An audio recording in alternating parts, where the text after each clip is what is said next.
No fue el gobierno el que cerró los templos, eso es falso.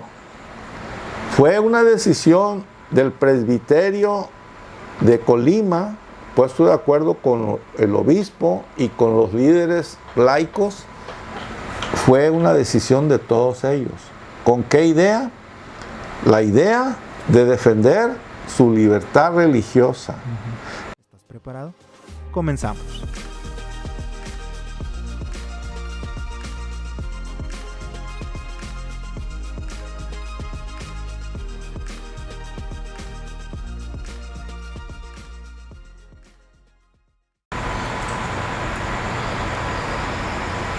Hola, ¿qué tal?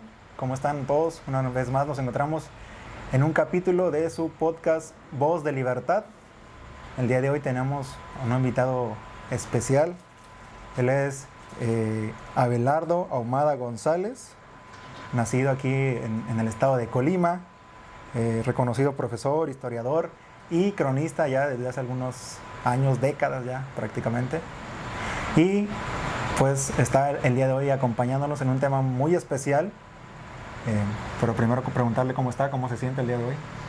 Pues afortunadamente y a mis años me siento muy bien. Gracias. Muy bien, me da muchísimo gusto. Pues el tema del día de hoy, sin más preámbulo, es acerca de la cristiada en Colima. Creo que es un tema poco comentado, principalmente entre las nuevas generaciones, posiblemente allá por los antepasados, abuelos y tíos se comentaba un poco más, hoy en día ya no tanto. Y pues para entrar en materia, quisiera que nos comentara como de manera así general qué fue, si pudiéramos definirlo de alguna manera, la guerra cristera en general, primero pues en general. Bueno, antes de la definición, sí, les quiero comentar algo. Yo no sé si hay coincidencias en este caso, pero hoy es 15 de junio del 2026. Uh-huh. Y desde el año pasado estuvieron hablando en diferentes partes de que este año, 2026, se iban a conmemorar 100 años del inicio de la rebelión cristera o de la cristiada. Uh-huh. Pero pues el detalle es que nadie explicaba por qué. Y a mí me consta que la guerra cristera empezó en Colima antes. Sin embargo, debo hacer una precisión. Ayer, es decir, el día 14 de junio, sí, ayer se cumplieron los 100 años de la promulgación de la ley Calles. En función de eso, tendríamos ese dato concreto. La promulgación de la ley Calles, que fue una ley que ya se venía cocinando, pero que tenía la pretensión por parte del gobierno federal y de Plutarco Elías Calles, que era el presidente en concreto o en particular, tenía la pretensión de someter al clero católico a los dictámenes del gobierno, así de fácil. Uh-huh. Entonces, más adelante vamos a explicar el contenido de esa ley, pero por lo pronto ese es el dato que yo ubicaría como la efeméride, o sea, los 100 años del inicio de la guerra cristera. En términos oficiales serían a partir del 14 de junio de 1926. O sea, estaríamos conmemorando los 100 años a nivel nacional, podríamos decir. Pues sí, pero yo diría ni siquiera la palabra conmemorar, porque conmemorar significa traer a la memoria. Sí. En ese sentido sí, pero de repente a veces usan conmemorar como una celebración. Uh-huh. Y bueno, pues yo creo que ese tipo de eventos no se pueden celebrar. Uh-huh. Ahora, en cuanto a tu pregunta, ¿qué fue la cristiada? Bueno, pues fue un movimiento social de carácter civil, originalmente, en términos de que los llamados laicos somos integrantes no religiosos, o sea, no formamos parte del clero, ¿verdad? Sí. Y civil también en la medida que, bueno, no somos ni militares ni gente que está en el gobierno inserta. Entonces fue un movimiento popular, o sea, del pueblo propiamente, en el cual intervinieron pues como protagonistas el gobierno como el que desató eso y el clero como la instancia eclesial que dijéramos le dio sustento en términos teológicos y morales y jurídicos dentro del canon católico, Sí. a esa rebelión. ¿Y cuál era como el contexto histórico de México en ese momento? Bueno, ahora sí, voy a tratar de hablar a grandes rasgos en un primer momento. O sea, Sí. y ya hablando en concreto de la historia, y no estoy hablando de la historia cristiana, sino cualquier historia, no nace así de súbito. Es decir, hoy es el día en que va a iniciar esto. No. Incluso, por ejemplo, se los pongo muy fácil. Nosotros tenemos nuestro registro, acta de nacimiento. Nació tal día, a tal hora, en tal lugar. Pero tenía 9 meses gestándose la criatura. Entonces, el antecedente estaría 9 meses atrás. Con lo cual quiero decir que el evento relacionado con el 14 de julio como detonante, el 14 de junio de 1926 como detonante y como antecedente tuvo otra serie de eventos. Y al que me quiero referir así muy en concreto es a que en el año de 1957, perdón, es que se revuelven los años, 1857, en febrero se promulgó la Constitución, la primera Constitución liberal en nuestro país. Teníamos el antecedente de la Constitución de Apatzingán, que la generaron los insurgentes, dirigidos, hay que subrayar eso, dirigidos por los sacerdotes intelectuales del Colegio de San Nicolás de Hidalgo, o sea, que le decimos ahora San Nicolás de Hidalgo, pero era el Colegio de San Nicolás en donde Hidalgo había sido rector. Entonces, alumnos suyos y compañeros suyos, sacerdotes, en su mayoría, son los que promulgaron la Constitución de Apatzingán. En 1824, esa Constitución de Apatzingán, junto con los famosos sentimientos de la nación que promovió el padre Morelos, fueron la base ideológica de lo que habría de ser México, ¿sí? Entonces, cuando se propició la independencia en 1821, este señor Agustín de Iturbide decidió que no fuera república y se autoproclamó emperador. Contra él lucharon porque la gente quería que fuera república. Y entonces la Constitución de 1824 ya hablaba de una república. Pero se desató un pleito en el sentido que si debería ser una república centralista o federalista, y nunca se le olvidó a cierto grupo de gente el episodio monárquico que se había tenido a lo largo de los tiempos. Entonces todas esas pugnas derivaron todavía en 1857. Y todavía después, cuando la intervención francesa, acuérdense que se fueron a traer a Maximiliano, o sea, eran los realistas, ¿no? Entonces, en ese contexto de 1857, los diputados habían dominado los debates previos, iniciados desde 1856, y los diputados liberales ganaron prácticamente todos los debates, generando, entre otras cosas, el surgimiento del estado de Colima, porque Colima no era estado, Colima era territorio porque tenía muy poca población. Sí. Entonces, aparece un dictamen de los diputados de aquella época en el sentido que los ciudadanos y todos los militares y todos los empleados de gobierno de los diferentes niveles deberían jurar la Constitución. Y el detalle es que ellos violentaron la conciencia de los ciudadanos que había en ese tiempo. ¿Por qué? Bueno, pues que ellos la inmensa mayoría eran católicos, y en la medida que eran católicos decían, no jurarás en nombre de Dios en vano. O sea, estaban jurando a fuerzas. Entonces, eso propició una rebelión interna de conciencia. De moral. Sí, de conciencia. Entonces, la moral es otro detalle. Aquí es el asunto. La moral es una cuestión de carácter social, pero a nivel individual es de conciencia. Entonces, hay datos de que el 13 de abril del año de 1857, el primer gobernador, el que iba a ser el primer gobernador de Colima, don Manuel Álvarez, general Manuel Álvarez, obligó a la jura de la Constitución, y como era la violencia ejercida en contra de la conciencia, mucha gente se indignó, y desafortunadamente pues la indignación llegó a extremos, y el día 26 de agosto de ese mismo año lo acribillaron. Esa es una otra realidad triste.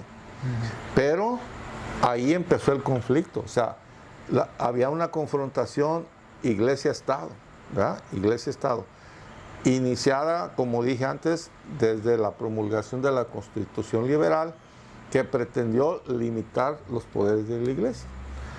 La Iglesia controlaba los registros, hay que subrayarlo, los registros de nacimiento a través de las partidas de bautismo, los de matrimonio, y hasta la sepultura en los famosos camposantos. Y entonces el gobierno, como veía que de ahí se cobraban impuestos, entonces el gobierno necesitaba también impuestos, y decidió crear lo civil en contra de lo religioso para desplazar a la Iglesia de eso. Y apareció el registro civil con todas las implicaciones, y los cementerios civiles y el matrimonio civil, etc. Entonces hubo otro elemento allí. ¿Cuál fue? Pues el establecimiento de la libertad de conciencia, la libertad de religiosa. O sea, tú puedes tener la religión que quieras, ¿verdad? Sí. Pero si eres educador no puedes enseñar tu religión. La educación debe ser laica. Una palabra que a toda la gente le pareció bien, en términos de que dentro de la escuela, las escuelas de gobierno, pues no tenían por qué ser ni judías, ni protestantes, ni católicas, o sea, para respetar todas las creencias. Hasta ahí todo bien. El detalle es que hubo persecución religiosa. Y bueno, nos vamos a brincar. Estos son los antecedentes más antiguos. Sí. Ya para 1914, y ya en Colima, llegó un gobernador revolucionario que se llamaba Juan José Ríos. Y ese gobernador llegó con la espada desenvainada en contra precisamente del clero. Él era de Zacatecas, pero había sido trabajador en Sonora, y lo establecieron, lo impusieron aquí, como había venido ocurriendo desde décadas atrás. Lo impusieron sin ser nativo de aquí. Y entonces él empezó a agredir a la institución religiosa. Le quitó el obispado para convertirlo en anexos de la presidencia municipal. Para que se ubiquen, el obispado estaba ahí en la calle Constitución, esquina con Zaragoza, donde hoy está un estacionamiento de 4 pisos, ¿sí? Luego les quitó el seminario, que era donde está la escuela Gregorio Torres Quintero. Les quitó el colegio San Luis Gonzaga, que es donde hoy está el Montepío, ¿sí? Sí. El Monte de Piedad. Les quitó el beaterio, el templo, para establecer allí una biblioteca pública con los libros de la biblioteca del seminario. Les quitó, en fin, cosas así tan desatadas que ya habían empezado en 1859. Por ejemplo, al seminario que estaba donde hoy es la escuela tipo, le quitaron el edificio para establecer ahí el primer hospital civil. Y donde es la presidencia municipal de Colima, ahí era el convento de los frailes mercedarios. Les quitaron el convento para establecer ahí el colegio civil. Entonces, todas esas broncas se vinieron generando y acumulando, y en 1926 ya se llevó, en 1917 hubo una situación posterior a la revolución que tiene que ver con la promulgación de la Constitución mexicana. O sea, la Constitución mexicana ha sufrido cientos de modificaciones. Reformas. Cientos de modificaciones. Pero en esta Constitución, en la original de 1917, había 5 artículos que tenían precisamente toda la intención, ahora sí, de someter, como dije, a la Iglesia a los dictámenes del gobierno. Son los artículos 3, 24, 27, 33 y 130. Así, a grosso modo, se los voy a resumir. Aquí está completa la redacción original. Si ustedes buscan en la redacción actual, no van a encontrar nada de lo que yo les voy a decir ahorita. Pero si consiguen un libro comparativo de todas las modificaciones que se han hecho a la Constitución, encontrarán que lo que digo es cierto. Por ejemplo, resumido, el artículo 3, toda la educación deberá ser laica. Hasta ahí no hay problema. Ninguna corporación religiosa o ministro de culto podrá establecer o dirigir escuelas. A ver, ¿y por qué no? Los colegios eran originalmente... El gobierno no atendía la escolaridad, hay que decirlo. El gobierno no atendía eso. Entonces la educación la llevaban a cabo los colegios o las escuelas que estaban anexas a los curatos o a las catedrales. Y entonces eso lo habían venido haciendo no desde el siglo XIX, sino desde el siglo XVI. Entonces de repente llegan y dicen, las monjitas no pueden tener una escuela, los frailes no pueden tener una escuela, los sacerdotes no pueden dirigir una escuela. Entonces eso era violencia directa en contra de esas personalidades, dijéramos. Artículo 24. Todo hombre es libre de profesar la creencia religiosa que más le agrade. Ahí está, la defensa de la libertad religiosa. Pero en el texto añadido decía, pero todo acto de culto se deberá celebrar en el interior de los templos y bajo la vigilancia de la autoridad. Entonces, ¿cuál libertad? ¿Verdad? Artículo 27. Ninguna de las iglesias existentes podrá adquirir, poseer o administrar bienes raíces. A ver, consideren eso. Y en consecuencia, todos los templos dedicados al culto son propiedad de la nación. Y el gobierno determinará los que deben continuar destinados a su objeto. Fíjense en esto. Los obispados, las casas curales, los seminarios, asilos o colegios de asociaciones religiosas, conventos o edificios que hubieran sido construidos o destinados a la administración, propaganda o enseñanza de un culto religioso, pasarán de pleno derecho al dominio directo de la nación para destinarse exclusivamente a los servicios públicos de la federación o de los estados en sus respectivas jurisdicciones. O sea, a mucha gente de México y del mundo le consta que la manera de proceder de la Iglesia Católica para construir los templos y todo eso había sido mediante cooperación de las comunidades. Entonces, ¿con qué derecho vienen los diputados y les dicen construcciones que vienen de siglos atrás, pertenecen a la nación y el gobierno tiene el derecho de decir cuáles sirven para esto y para esto y van a ser destinados a servicios públicos? O sea, no fueron construidos con esa intención. O sea, solo hicieron, vénganse para acá y... Sí. O sea, quitarle a la iglesia, porque ahí disimularon, de cualquier religión.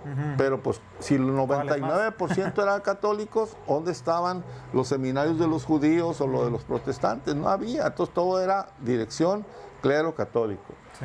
En el artículo 33... Eso tiene que ver con la presencia de extranjeros en México. Y ahí no hay lío. Pues, finalmente todos los países dicen que si alguien es indeseable lo pueden sacar. Pero hay un artículo más, el 130, que está larguísimo. Sin embargo, les voy a leer 4 pedacitos. La ley no reconoce personalidad alguna a las agrupaciones religiosas denominadas iglesias. A ver. No reconoce personalidad alguna a las iglesias. Segundo punto, los ministros de culto serán considerados como personas que ejercen una profesión. De eso no hay lío. Pero nunca podrán, en reunión pública o privada, hacer crítica de las leyes fundamentales del país, de las autoridades en particular o en lo general. O sea, no son ciudadanos. No tienen derecho a hacer crítica de nadie. De nadie. Y tampoco, ahí viene dijéramos la banderilla, Tampoco tendrán voto activo ni pasivo, ni derecho para asociarse con fines políticos. Entonces, todo eso surgió pues a raíz de la promulgación de la Constitución de 1917 y constituye el antecedente ideológico de la rebelión que se dio después. ¿Por qué lo digo? Bueno, pues que muchos de los gobernadores, cuando vieron el contenido de la Constitución de la manera que estaba en su redacción original, siendo católicos, ¿verdad?, no quisieron aplicarla en los términos en que ahí estaba. Entonces hubo estados en donde ya se hicieron completamente disimulados y ni pío dijeron. Pero hubo otros en que empezaron a ser presionados, y uno de esos fue el estado de Colima. ¿Sí? Porque era un estado pequeñito, no tenía más que bien poquitos diputados, un par de diputados. Y era un estado con poquita gente, donde podrían ellos ejercer, y ahí viene el dato, un experimento de carácter político para ver qué reacción podría ocurrir entre la gente si se aplicaban los artículos a rajatabla, así como habían salido del Congreso. Entonces, en términos generales, pues ahí tienes los antecedentes. Y entonces, la situación en Colima, ¿qué gobierno estaba en ese momento a raíz de la promulgación de la Constitución de 1917 para que pudiera experimentarse en Colima, ¿no? Bueno, ya cuando pasó la Constitución del 17, sí, estaba un gobernador, se llamaba Felipe Valle. Él no fue de los que aplicaron la Constitución. Y luego siguió, pues eran Miguel Álvarez García, el papá de doña Griselda, ¿verdad? Que tampoco se metió en arengas. Había otro detalle, sobre el artículo 27 habla de la propiedad, y acuérdense que empezaron con el reparto agrario, y bueno, pues el capacha, como le decían a Miguel Álvarez García, era hacendado, y ni modo que siendo hacendado empezaba a repartir las haciendas de los demás hacendados para entregárselos a los ejidatarios. Entonces, tampoco procedió. Y luego siguió el doctor Gerardo Hurtado, que también fue respetuoso de la propiedad de las haciendas y no quiso aplicar a rajatabla los ejidos. La Constitución. Sí. Sí se habían promovido varios ejidos, por ejemplo el de Suchitlán, el de Tepames, el de Cuauhtémoc y el de Cofradía de Juárez, pero se había detenido. Y entonces en el 1926, como se detuvo el reparto agrario, el gobierno federal agarró de pretexto y destituyó a Gerardo Hurtado y mandó a Francisco Solórzano Béjar, que era un diputado federal. Él había nacido aquí, pero desde niño se lo habían llevado a México, y entonces, nomás porque yo digo, yo, Plutarco Elías Calles, quito a este hombre que fue electo e impongo a este que yo quiero. ¿Para qué? Pues para hacer el experimento del cual estamos hablando. Para calarle. Ajá. Sin embargo, hay un detalle que debo mencionar. Todos los actos religiosos, de acuerdo a la redacción original de la Constitución que les mencioné, deberían realizarse, como dije allí, bajo vigilancia de la autoridad y al interior de los templos. Y además, las monjas no podían andar con sus atuendos religiosos en la calle. Los sacerdotes no podían andar con sotana en la calle. O sea, había una serie de cosas. Pero ¿qué sucedió? Esto está muy interesante. En un día de 1919, andaba el obispo de León, Guanajuato, dijéramos de gira pastoral, y entonces este obispo de la diócesis de Guanajuato fue a Silao. Se llamaba el señor ya grande, don Emeterio Valverde y Telles. Fue a Silao a hacer su visita pastoral en una fecha coincidente con la festividad de Cristo Rey. ¿Sí? Y Silao, para que se ubiquen, es el municipio del estado de Guanajuato, y en Silao es donde existe el famoso Cerro del Cubilete, del que habla José Alfredo Jiménez, ¿verdad? Entonces, cuentan las relaciones históricas y hasta los argüendes de ahí del obispado de León, que después de lo que se tuvo que hacer en la mañana de ese día, le ofrecieron una comida a don Emeterio. Y en la comida había un portalito, y desde el portal se veía el Cerro del Cubilete allá en el horizonte.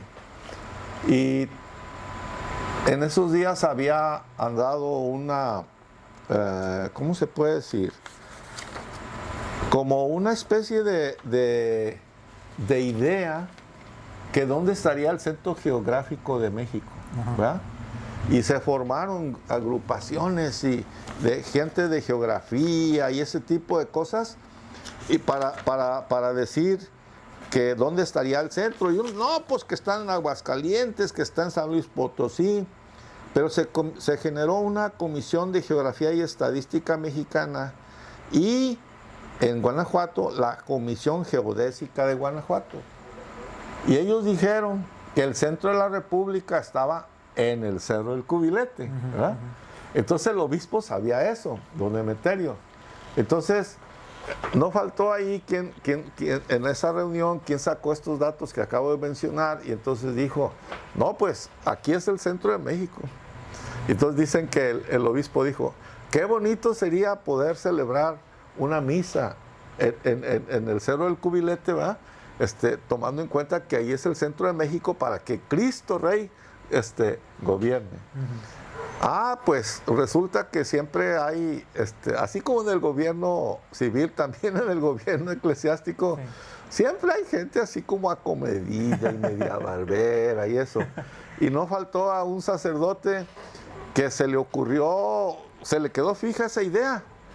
Y de repente en la cuaresma del año siguiente, o sea, de 1920, pidió acceso ahí con el señor obispo y le dijo, oiga, su eminencia, se usaban mucho de esos títulos. Fíjese que ya reuní fondos, y ya tenemos lo necesario para el sueño de usted. ¿De cuál sueño? No, pues de que Cristo Rey reine en el centro de México. A ver, ¿cómo está la cosa? Sí, tenemos fondos para establecer un monumento a Cristo Rey en el Cerro del Cubilete. ¿Cómo? Sí. Y entonces se fueron a poner la primera piedra en la cuaresma de 1920. Que no es el monumento altísimo, el que está allá en la cima. Ese era un primer monumento de escasos 2 metros de alto, encima de un pedestal más alto, ¿verdad? Y ahí construyeron una explanadita cerca de la base del cerro, pero ya en la ladera. Ahí se alcanza a ver todavía, los que hayan ido, hay una especie de ranchería en la parte de abajo, y ahí se ve, hicieron una explanada, hicieron un altar, levantaron un pedestal y pusieron una estatua de Cristo Rey. Pero convocaron, para el 23 de enero del año siguiente, convocaron a los católicos que quisieran ir a la fiesta de Cristo Rey. Y ándale que trenes, en aquel tiempo casi no había autobuses, mucha gente en peregrinación de Querétaro, de Guanajuato, de Michoacán, trenes de Jalisco, de Colima, del DF, concurrieron a la estación de Guanajuato para llevar, y se calcula un gentío, sí, pero un gentío. Por ahí hay fotos en que se ve el gentío bajando y subiendo al cerro. Y entonces eso significó para el gobierno un desacato a la instrucción de que todos los actos religiosos deberían ser al interior de los templos. Pero, ¿qué pasó además? Resulta que el gobierno civil pues no compagina con el llamado gobierno eclesiástico, pero el gobierno eclesiástico existe, y es las famosas diócesis y arquidiócesis. Entonces, haciendo uso de su facultad como dirigente del gobierno eclesiástico de León, el obispo decidió dentro de lo religioso, que el Cerro del Cubilete se llamara a partir de ese momento el Cerro de Cristo Rey. Y eso calentó también al gobierno. Nada más que como había elecciones en esa época, no hicieron nada. Sin embargo, al poquito tiempo que ya estaba otro presidente, pues decidieron aplicar el artículo 33, que es el que mencioné, en contra de los extranjeros indeseables. Y expulsaron al representante del Vaticano, expulsaron a todos los sacerdotes extranjeros y luego empezaron a echar a la cárcel a sacerdotes que se habían animado, e inclusive a obispos que se habían animado a realizar procesiones. Entonces, pues, el gobierno federal ordenó a los gobiernos estatales que deberían someter a los sacerdotes que cometieran desacato en relación a los actos religiosos fuera de los templos. Y aquí hay que considerar otro detalle parecido al de 1857. ¿En qué sentido? Bueno, pues resulta que si la mayor parte de los ciudadanos mexicanos eran católicos y ejercían su libertad religiosa realizando procesiones, entre otras cosas, no les podrían a ellos prohibir que manifestaran su fe en procesiones y peregrinaciones. O sea, era una tontera. Porque era un tema de civiles. Sí, pero además, ¿en qué les afectaba? Sí, sí. O sea, no afectaba a nadie. Pero como lo dirigían los curas, entonces los curas eran rebeldes, eran instigadores de rebeldía, bla, bla, bla, ¿verdad? Entonces por ahí los fueron apretando.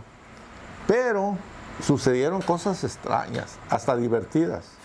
Un día, no sé quién, porque eso no ha podido quedar claro, pero parece ser que la gente de un sindicato que se llamaba la CROM, la Confederación Regional Obrera Mexicana, y algunos agentes del gobierno federal, alguien les dijo que en la antigua Inglaterra había existido un rey que se llamaba Enrique VIII, y que ese rey, que estaba casado, por cierto, con una muchacha de la realeza española, al no haber recibido de parte de ella hijos que fueran sus herederos en la monarquía, decidió divorciarse de ella, habiendo estado casados por la iglesia. Entonces pidió la dispensa eclesiástica para poder casarse con otra mujer, pero el argumento fue: me quiero casar con otra porque ella no me dio hijos varones. Ese argumento no era válido y le prohibí. No, le dije, no te podemos descasar, vamos a decir así. Sí. Y entonces él decidió, por sus pistolas, pues establecer una nueva jerarquía eclesiástica, y así apareció la iglesia llamada anglicana, en donde la jerarquía eclesiástica es el arzobispo de Canterbury. Entonces, inspirado en esa historia, el gobierno federal, con esos líderes de la CROM, decidieron establecer en México la Iglesia Católica Apostólica Mexicana. Y para eso buscaron a un cura ya viejano, rebelde, así medio loquito ya, que había estado casado, que había enviudado, que había sido soldado en la Guerra de Reforma, y el hombre, o después de la Guerra de Reforma, y entonces le movieron el coco para que se estableciera él como el primer papa mexicano. Se llamaba Joaquín Pérez Múdar. Y agarraron para eso un templo que está en el centro de la Ciudad de México, que se llama el Templo de la Soledad, que vendría siendo el equivalente a la sede del primer papa en México. Sí. Entonces, eso pues, el clero católico dijo: oiga, no hagan eso, pues ¿cómo? O sea, no promuevan la división. No, pero ellos no tuvieron consideración alguna. Y entonces los laicos, subrayo eso, los laicos católicos vieron que ya eran demasiadas agresiones en secuencia. Entonces vieron que había un ataque directo a la fe católica que ellos profesaban. Y entonces decidieron buscar la manera de defenderse. Aquí quiero subrayar ese dato. La rebelión cristera tuvo dos fases. La fase de resistencia civil y la fase de resistencia armada. Y lo que se está conmemorando de 1926 a la fecha es lo de la resistencia armada. La posterior. Sí, la posterior. Y yo por eso me he detenido para explicar todo lo anterior, que dio como resultado el surgimiento de el día 17 de marzo de 1925 de la Liga Nacional de la Defensa Religiosa, así se llamó. Liga Nacional de la Defensa Religiosa. Y esa Liga Nacional de la Libertad Religiosa estaba en su mayoría integrada por jóvenes de la Asociación Católica Juvenil Mexicana, de la Asociación Católica Femenil Mexicana y de otras agrupaciones que nacían en el seno o alrededor de las parroquias. Que estos no eran de religiosos, o sea... Eran laicos, o sea, jóvenes. Sí. Y aquí en Colima, pues también hubo una filial. El detalle es que para pronto el gobierno declaró ilegal a la Liga, como le llamaron ya en términos posteriores, ya no le decían Liga Nacional para Defensa de la Libertad Religiosa, simplemente la Liga.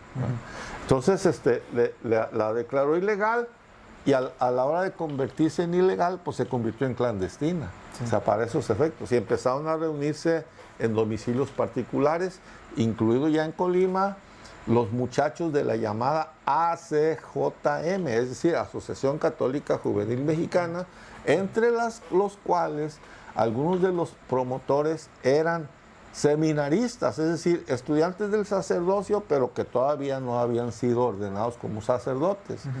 En ese tenor, todos los liberales más recalcitrantes de Colima, pues empezaron a decir que hay conatos de rebeldía por parte de la población civil.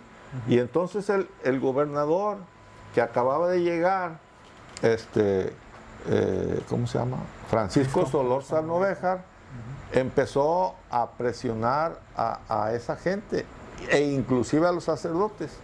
Él llegó y lo primero que hizo en 1925 fue recuperar, fíjense el verbo o acción, recuperar los edificios que el general Juan José Ríos le había incautado a la iglesia en 1914, pero que luego los gobernadores sucesivos se los habían devuelto, los que ya mencioné. Y entonces, como la gente se resentía ante ese tipo de decisiones, empezó a tomar otras, y algunas así bastante ridículas. Por ejemplo, al iniciar las fiestas decembrinas dedicadas a la Virgen de Guadalupe, ahí en el centro de la ciudad y en el templo principal de Manzanillo y en las parroquias que decidían que también esa festividad deberían festejarla, realizarse, que las campanadas solamente deberían durar 10 segundos, ¿verdad? Y digo que es ridículo esto porque en aquella época pues la gente no traía relojes. La inmensa mayoría de la población mexicana, y no hablo de Colima, se regía por el campanario. O sea, tocaban la primera de misa y ya era hora de levantarse. La misa que iba a ser a las 5 de la mañana. ¿Sí? Y tocaban las 12 del día y era hora de hacer oración porque se llamaba el Ángelus al mediodía. Y tocaban la última no sé a qué horas, 9 o 10 de la noche, y ya la gente se iba a acostar, además de que ni había luz eléctrica. Entonces se regían por las campanadas.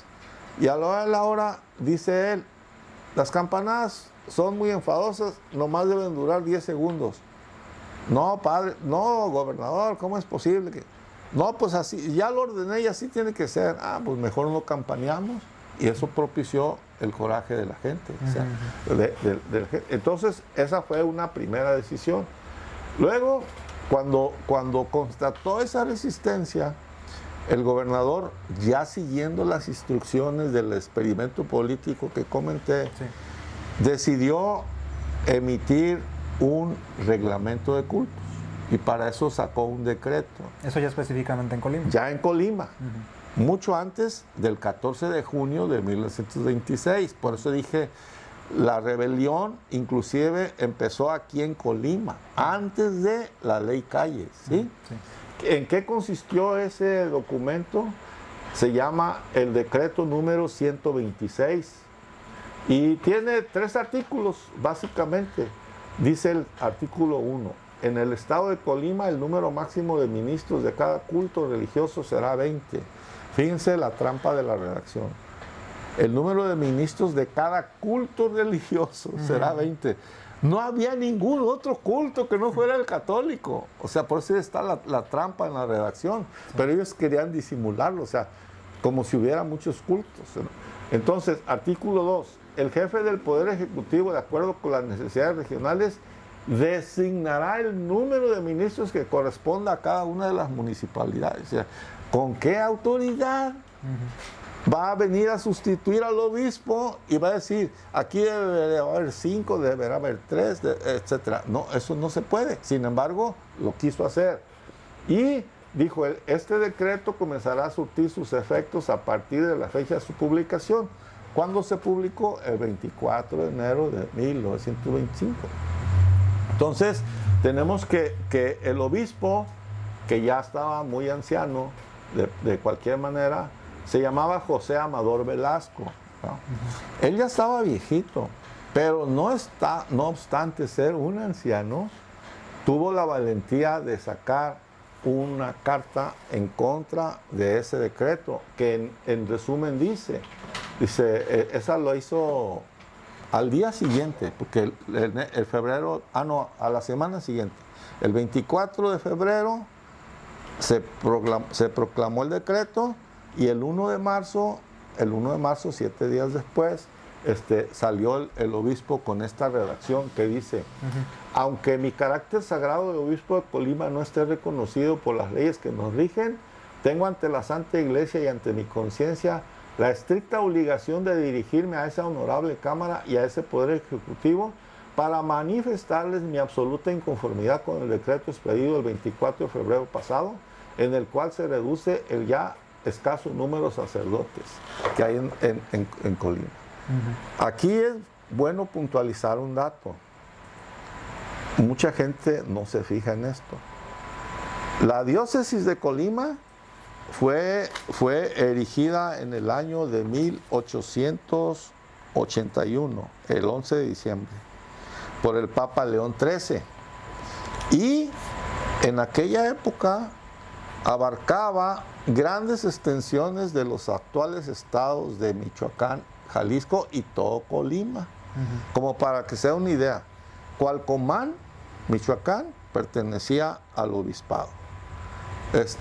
Tecalitlán, Pihuamo, Tonila, Apulco, Tonaya, hasta llegar a Autlán y hasta Bahía de Banderas. Entonces todo eso era el obispado de Colima. En ese contexto, cuando el gobernador determinó el número de sacerdotes para el estado, no podía influir en el resto de la diócesis. Y esto hay que subrayarlo, porque después sucedieron otras cosas vinculadas con eso. Entonces, como agregado al decreto del señor obispo, hubo una respuesta del gobierno en que decía, es que ustedes son rebeldes, sediciosos. Entonces, un sacerdote que se llamaba Jesús Ursúa, dijo no, sacó un desplegado que no le publicaban en los periódicos, pero sacó en volante y dice, católicos, nosotros rechazamos con anticipación el dictado de rebeldes. No somos rebeldes, vive Dios. Somos simplemente sacerdotes católicos oprimidos que no quieren ser apóstatas. Y lo interesante de ese documento es que aparece rubricado con una especie de grito, ¡Viva Cristo Rey! Y ese es el grito de guerra que después tuvieron los llamados cristianos. Y esto estamos hablando del año 1925, antes del... Sí, antes de la promulgación de la ley Calles, ¿verdad? Entonces, Resulta que Solórzano se radical. No, esto ya es en el 26. 26. Y el 24 de marzo de 1926 emitió, en consecuencia con el mismo decreto, un reglamento de cultos que solo sirvió para atizar el fuego, adelantándose más de 3 meses a la promulgación de la ley Calles. El decreto tenía también 3 artículos, y el primero dice: reglamento de cultos. En cada cabecera de municipio solo podrá ejercer un sacerdote de cada culto. Otra vez, de cada culto. O sea, como si hubiera muchos cultos, ¿verdad? Artículo 2. Habrá un sacerdote de cada culto por cada 5,000 habitantes. Artículo 3. Los sacerdotes deberán presentarse ante las presidentes municipales para que obtengan su registro y su credencial. A partir de eso. Y dio un plazo de 15 días para su cumplimiento, ¿no? El detalle es que ese día que lo publicó era el Viernes de Dolores. El Viernes de Dolores está inserto dentro de la Cuaresma. Y en aquel tiempo se utilizaba mucho la realización de unas actividades durante la Cuaresma que se llamaban ejercicios espirituales. Y como en ese tiempo no había cine, ni televisión, ni tantos distractores como hay ahora, casi toda la gente iba a los ejercicios cuaresmales. Casi toda la gente.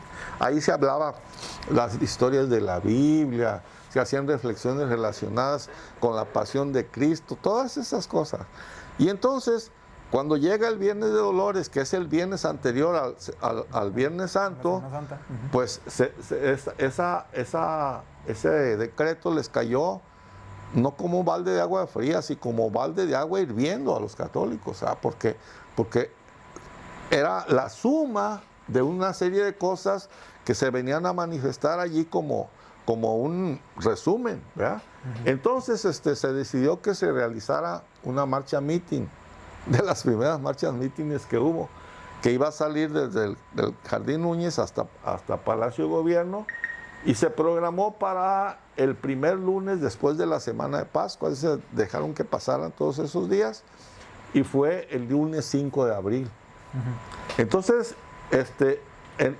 antes de que se procediera a la realización de la marcha, los sacerdotes dijeron: oigan, a los jefes de las organizaciones laicas o religiosas, pero ellos no estaban los sacerdotes metidos ahí. O sea, ¿por qué no estaban metidos ahí en esa organización? Porque no deberían hacerlo. O sea, para que el gobierno no ¿cómo se dice? No señalara a tal o cual sacerdote como culpable de eso, ¿no? De esa instigación, decían ellos, de rebeldía. Entonces a los laicos que organizaron, no conviene que vaya ningún sacerdote, ningún sacerdote que se haga presente. Ustedes son el pueblo, ustedes hagan lo que crean conveniente. Y claro, pues ahí había gente inteligente y decidieron que era cierto. Entonces no hay que calentar mucho la hoguera. Entonces, ¿quién va a hablar? Y entonces dijeron: que hable Cuca. Eso me llama mucho la atención. ¿Quién era Cuca? Cuca era una joven bonita, inteligente, muy sensible, que dedicaba sus ratos libres a la poesía. Y la gente la conocía como Cuquita Morales. Pasó a la historia como una gran poeta local, ¿verdad? Y entonces era muy católica y tenía dotes de oradora, ¿así? Declamadora y oradora. ¡Que hable Cuca! Entonces, ¿y qué quieren que diga? Y ya se pusieron de acuerdo, salieron de allí del Jardín Núñez, y ahí va la procesión. Y entonces un sacerdote que se llamaba Enrique de Jesús Ochoa, que llegó a ser canónigo de la catedral, fue testigo, vestido de civil, de todo lo que pasó, y se puso a escribir una crónica de lo que fue viendo, ¿verdad? Él se convertiría después en el capellán del ejército cristero que estuvo en las faldas del volcán de Colima. Por eso es muy importante su testimonio. y era hermano de Dionisio Eduardo Ochoa, que después fue el primer líder del movimiento armado, pero que en ese tiempo era el representante de la Liga en Colima, ¿sí? Entonces, dice el padre Ochoa, salieron pues en la tarde, en la marcha del Jardín Núñez hacia el Jardín Libertad, y desde que llegaron al Jardín Libertad se dieron cuenta que había camiones de redilas llenos de soldados, y eso les dio una mala espina. Pero rodearon todo el jardín, y cuando lo iban rodeando se dieron cuenta que arriba del Palacio de Gobierno estaban todos los policías que habían en aquel tiempo en el municipio, armados. Sí. Y los balcones estaban llenos de funcionarios, y en el balcón central estaban los diputados, y el gobernador no estaba a la vista. Pues bueno, resulta que se arrimaron, y no había templete ni nada. En una banca que estaba allí o en una mesita que llevaron, subieron a Cuca para que Cuca hablara. Y no había ni micrófono, nada de eso, pues. Entonces Cuca, con la voz ardorosa que tenía, empezó a hacer una síntesis de los asuntos que se iban a tratar allí. Y entonces el testimonio del padre Enrique dice que salió el gobernador todo enojado, y que agarrando violentamente con sus dos manos la balaustrada de su balcón, gritó: mis órdenes se cumplirán, pésele a quien le pese, y sabré hacerme respetar. Ni el clero, ni el pueblo, ni nadie sabrá doblegar mi voluntad, dijo con altanería. Entonces, con eso hubo una señal. La señal era para el comandante de la policía municipal, que se llamaba Guadalupe Rivas, y la orden era: disparen. Entonces el mismo testimonio del padre dice que los policías que estaban en la azotea disparaban al aire, porque la gente que estaba abajo pues eran sus familiares, sus conocidos, gente que querían ellos. Pero que algunos de los diputados y el propio gobernador empezaron a tirar directo a la muchedumbre. Y que el gobernador en persona le trataba de dar a Cuca Morales, que estaba abajo, pero que en el movimiento no le pudo dar, pero sí mató a un viejito. O cuando lo balaceó y el viejito cayó, y a la hora de los disparos, salió la gente a correr. Y bueno, pues se dispersó. Cuando en la tarde quisieron volver a ver, recoger heridos, nada. Los soldados se habían dedicado a lavar con el agua de las fuentes y con agua que llevaron del río. Se lavaron toda la sangre y no había nada. Pero en el run de la gente, fulano no está, fulana no está, fulano cayó herido, yo lo vi en tal parte, y empezaron a hacerse una lista de muertos. Entonces, viendo esa situación, aquí hay un detalle que hay que señalar. Motivado por lo sucedido, el padre Mariano de Jesús Ahumada, pariente de su servidor, promovió a nombre de todo el clero diocesano un juicio de garantías que entregó en el juzgado en la mañanita del día 7 de abril.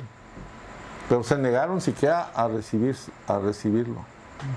Cuando ya vieron que por parte de los sacerdotes y por parte de los que dirigían el movimiento, que aquello no tenía marcha atrás, entonces sí se reunieron los sacerdotes en privado, en algún lugar que no se sabe dónde, y se tomó una resolución que fue muy importante para lo que siguió. ¿Cuál fue la resolución?